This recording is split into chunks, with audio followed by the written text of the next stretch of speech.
Addressing a Jehovah's Witness defense of the governing body. This is the JW Review.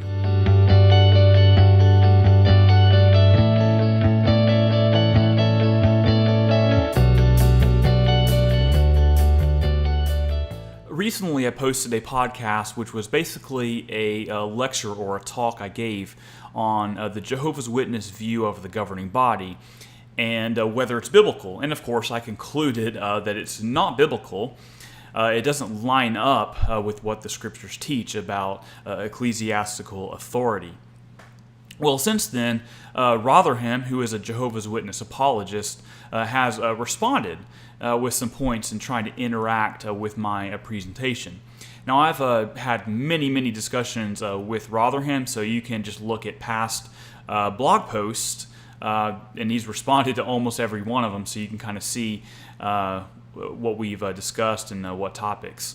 Now, we've had interactions on 1919 and the Faithful and Discreet Slave, but we haven't really delved into a whole lot of detail on the governing body, or at least going into the scriptures that Jehovah's Witnesses try to use to support the governing body. So this is somewhat of a unique discussion for us. So what I'll do here, and this might end up being more than one podcast, but I'll go through his comment and just interact with them. So the first thing he says is, you said, that Jehovah's Witnesses meet regularly and decrees what all Jehovah's Witnesses must believe in virtually every area of life. His response is, of course this is an exaggeration to serve an agenda to say virtually every area of life. However, when it comes to biblical teachings and Christian morality, they rightfully have the ecclesial authority to make decisions and guidelines as it should be. Well, I don't really think it's an exaggeration any more than it is an exaggeration for me to say that the scriptures inform every area of my life. They give me guidelines for me to make on every single decision, to where I can say, is this decision sin or is it not? Does this decision glorify God or does it not? And I think that's pretty much every area of life. Now, it's silly to think that I'm saying that they're going to decide, the governing body is going to decide on what color socks you wear or what color tie you wear. Well, that's not obviously what I'm trying to say, but I still don't think it's an exaggeration. Now, Rotherham says that when it comes to biblical teachings and Christian morality, they rightfully have the ecclesial authority to make decisions and guidelines. So what I want to say is, prove it. Prove that the governing body has the authority to tell you what you must believe on Christian morality and doctrine, where you're obliged to obey it absolutely and unquestionably, and that goes for all Christians worldwide. Prove that they have the authority to do that. And what you're actually going to see in this whole correspondence is that Rotherham doesn't actually prove scripturally the governing body as an established ecclesial office to which all Christians worldwide are to obey. He doesn't actually prove that. All he does is try to poke some holes in my case, which doesn't in and of itself prove his case. Autonomy in such areas leads to religious anarchy and confusion and moral breakdown. Just look around in the churches today, and one should be able to see that in evidence of differing degrees. Now, what I would say to that is, even if that's true, that doesn't prove a governing body. And do the scriptures ever provide that, a governing body, as a solution for confusion and moral breakdown? Well, I would say that it doesn't. The examples in the scriptures might say, look to the apostles and what they teach, or Paul saying, hey, look at what I'm teaching, this is the truth. Well, that's obviously because he was an inspired apostle. But in many cases, or most cases, they're actually saying to look at God, look to direction from the Holy Spirit, or look to the Scriptures. They aren't saying look to the governing body when you're seeing confusion and moral breakdown around you. That's completely absent from the Scriptures. Now, when it comes to autonomy, I provided for evidence for autonomy in my presentation, so I would recommend that you go back and listen to that for that evidence. But when I say autonomy, I need to qualify what I mean by that. So when I say autonomy, I don't mean that is devoid of the Scriptures or the Holy Spirit or even guidance from those in authority like elders. I'm not saying that's what autonomy means. So what I'm saying is that in this context, that it's autonomy from an established governing body. And so for some examples, go back and look at my presentation.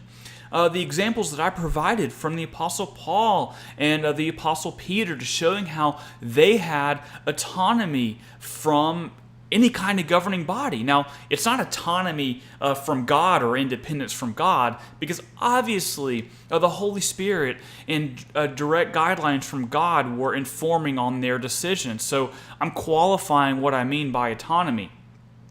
Furthermore, by autonomy, when it comes to the congregations, I'm talking about self-governance. So each congregation was run by elders to which the congregation members were subject to. And I think that's indisputable scripturally.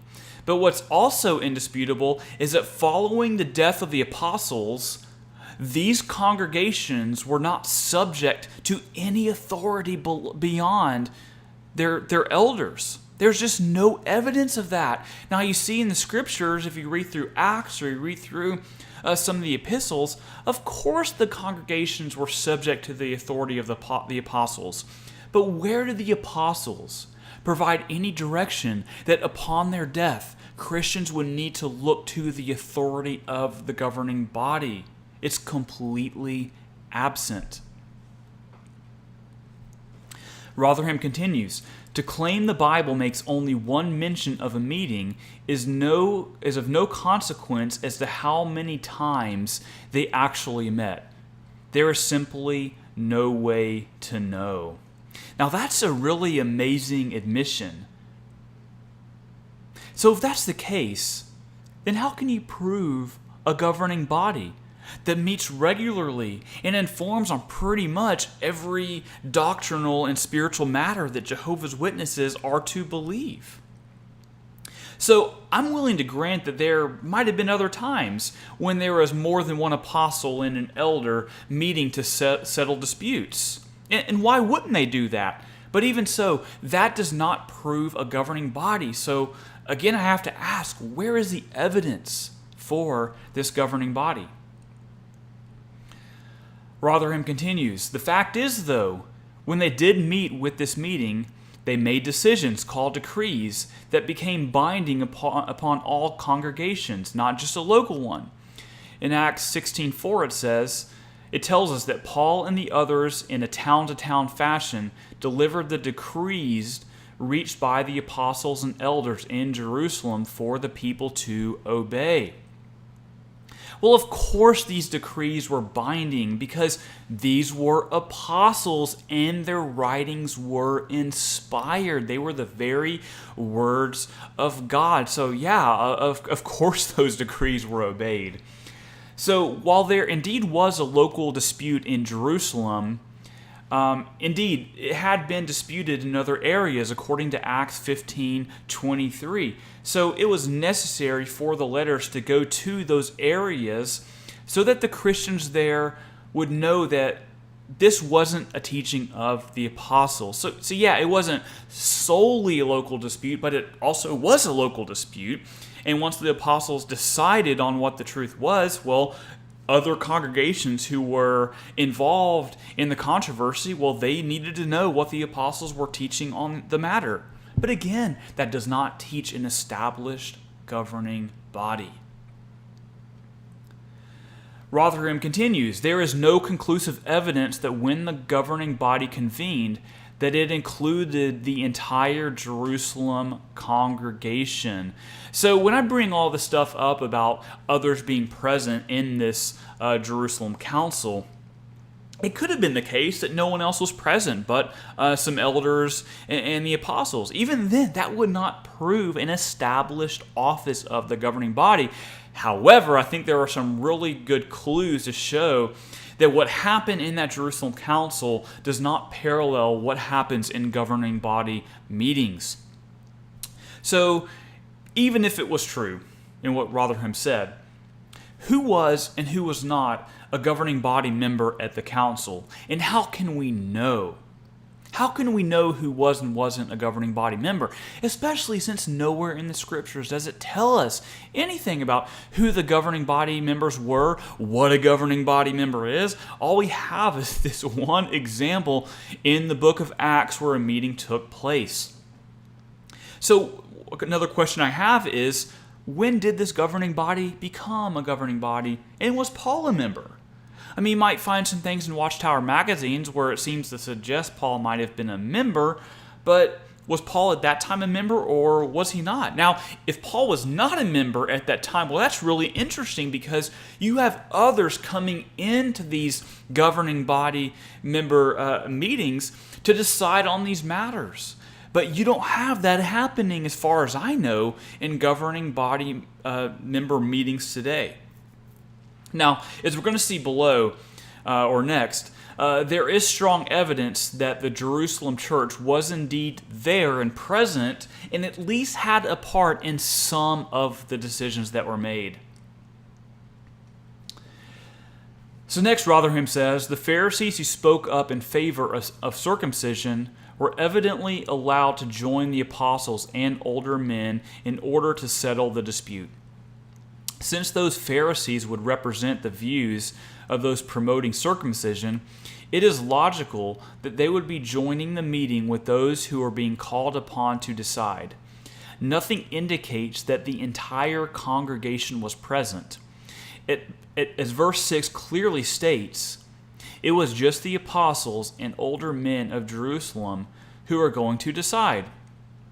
Otherwise, why not mention everyone who was present? Now, it's an interesting admission by Rotherham that non-governing body members join the meeting.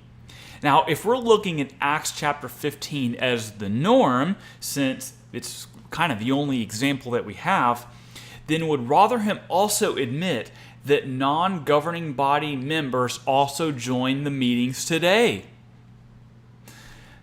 What's also interesting is that the participation of the Pharisees and also the whole congregation, that actually complicates things if this is an established governing body, which I would say it's not. So first of all, how would we determine who is and who is not a governing body member? I mentioned that earlier. Is it simply due to the fact that the Pharisees aren't governing body members because they disagreed with the teaching of the apostles? So is that how we decide who is and who is not a governing body member? Well, I don't know, because the text doesn't tell us, and nowhere does it teach us who a governing body is and who they aren't and what the qualifications are. So it's just so interesting that the scriptures don't provide these details. So if that's the case, then what are we to say about Paul's disputes with Peter? Now consider Galatians chapter 2, verses 11 through 14. It says, "But when Cephas came to Antioch, I opposed him to his face because he stood condemned. For prior to the coming of certain men from James, he used to eat with the Gentiles. But when they came, he began to withdraw and hold himself aloof, fearing the party of circumcision. The rest of the Jews joined him in hypocrisy, with the result that even Barnabas was carried away by their hypocrisy. But when I saw that they were not straightforward about the truth of the gospel, I said to Cephas in the presence of all, 'If you, being a Jew, live like the Gentiles and not like the Jews, how is it that you compel the Gentiles to live like Jews?'" So here we have Paul rather publicly having a dispute with Peter. So whether or not Paul was a governing body member, you don't see this kind of thing happening. You see apostles challenging one another. Or if we're going to put it in the context of the governing body, you would see governing body members challenging one another. So we have here examples of autonomy. This is just one other example that just would not apply to the Jehovah's Witness governing body today. So Rotherham continues, as far as the quote-unquote multitude goes, it does not in every context mean a great number of people, but as is revealed by Thayer's lexicon, it can simply mean the whole number, the whole multitude, the assemblage. At Acts 28:6, it is used in reference to a mere bundle of sticks gathered by Paul. So yes, there was an assemblage of men, apostles, older men, Paul, Barnabas, and some former Pharisees, and they all became silent when Paul and Barnabas began to speak. Well, first of all, it may be what Thayer claims, and I'm not going to dispute that. But if we take a wider lexical search, at least BDAG seems to be more in agreement with me. In fact, BDAG lists Acts chapter 15, verse 12 as, quote-unquote, the whole community and group. And the reason for this is simple.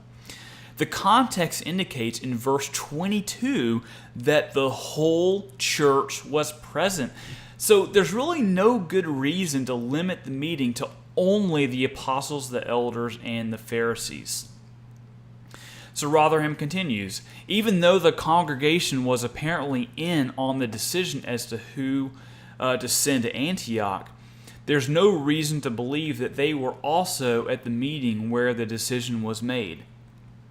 So first of all, there's no reason to doubt that they were there, the whole congregation.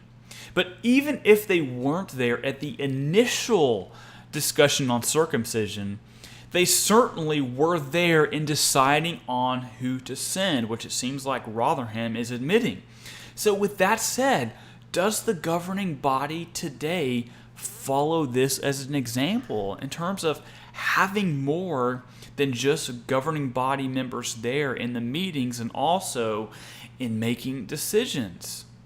Well, the answer is no, the governing body, as far as I know, does not do that. So we're just seeing time and time again with this example, this text, where the parallels are just not adding up.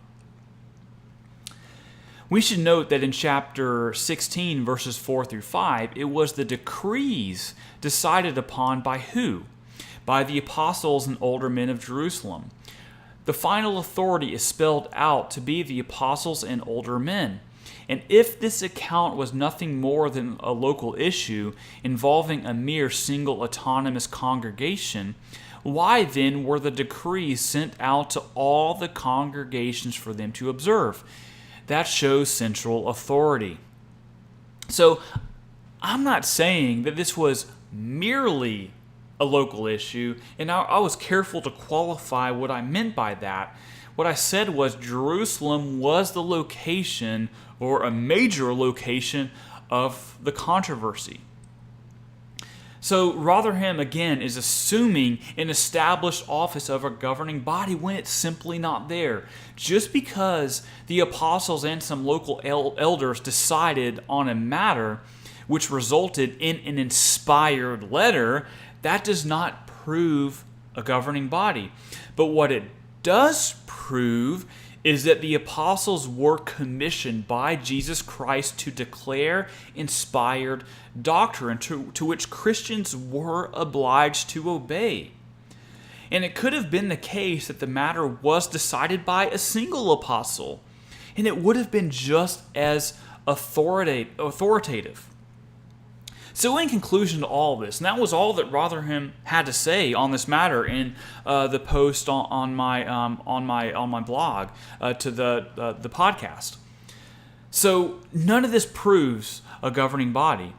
If anything, maybe it pokes some holes in my case. Let's just grant him that it pokes some holes. Do we see any scriptural evidence of a governing body as the Jehovah's Witnesses see it? I don't think that it shows that at all. For more information about Jehovah's Witnesses and other topics, please visit michaeljfelker.com. There you can also reach me directly to submit questions or comments to be covered on the JW Review. To subscribe to this podcast, please go to iTunes and search for the JW Review.